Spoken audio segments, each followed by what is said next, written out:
అక్షయ తృతీయ రోజు ఇంత జనాలు వస్తారని అస్సలు అనుకోలేదు. నేను ఎప్పుడు వెళ్ళలేదు. ఫస్ట్ టైం వెళ్ళాను అక్షయ తృతీయ రోజు. నార్మల్ టైం చాలా సార్లు వెళ్ళాను కానీ అక్షయ తృతీయ రోజు ఫస్ట్ టైం అయితే సింహాచలంలో ఇంతమంది జనాలు అయితే నేను ఫస్ట్ టైం చూస్తున్నాను.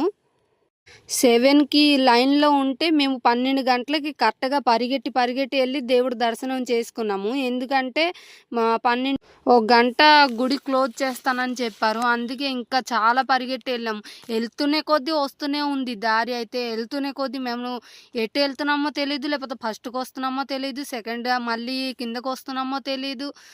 అస్సలు వెళ్తూనే ఉన్నాము. అసలు చాలా నడక దారి నడుస్తూనే ఉన్నాం.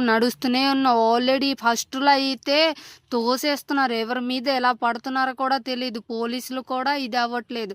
పోలీసులు కూడా చెప్తున్నారు, రాత్రి ఆల్రెడీ చనిపోయారు 8 మంది, జాగ్రత్తగా వెళ్ళండి అని కూడా చెప్తూనే తోసేస్తూనే ఉన్నారు.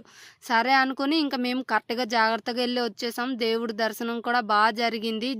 బయటకు వచ్చాము. బయటలో చూడండి జనాలు ఎంతమంది ఉన్నారు. అసలు మా ఫేసులు కూడా వాడిపోయి, ఎందుకంటే తినలేదు, టీ లేదు, ఏమీ లేదు. మధ్యలో అయితే మజ్జిగ గట్ట ఇస్తున్నారు, బిస్కెట్ ఇస్తున్నారు, ద్రాక్ష ఇస్తున్నారు, కొంచెం ఫ్రూట్స్ అన్నీ ఇస్తున్నాము. బయటకు వచ్చాక దేవుడి దగ్గర ఫోటో తీసుకుని ఇంకా బస్సులో వెళ్దామంటే ఇంకా బస్సు కూడా ఖాళీ లేవు. ఇంకా లాస్ట్ లేదు. మా ఫ్రెండ్స్లో ఫేస్ చూడండి ఒకసారి, ఒక్కొక్కరు ఫేస్ ఎలాగైపోయిందో. నవ్వుతున్నారు కూడా. ఇదిగోండి చూడండి ఒకసారి ఎలా నవ్వుతున్నారు. అసలు బస్సులో ఇంకా లేదనేసి ఇంకా మెట్ల మీద దిగిపోయి ఇంకా మెట్ల నుంచి వెళ్ళాము.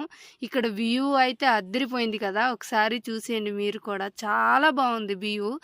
కొన్ని ఫొటోస్ కూడా తీసుకున్నాము మేము. మా ఫ్రెండ్స్ ఇంకా నడిచే ఓపిక కూడా లేదు, అందుకోసం ఇంకా వెళ్ళిపోదామని చెప్పారు. ఇంకా రిటర్న్ అయిపోయామన్నమాట ఇంటికి. ఒకవేళ ఈ వీడియో మీకు నచ్చితే లైక్ అండ్ సబ్స్క్రైబ్ చేసుకోండి. Bye friends.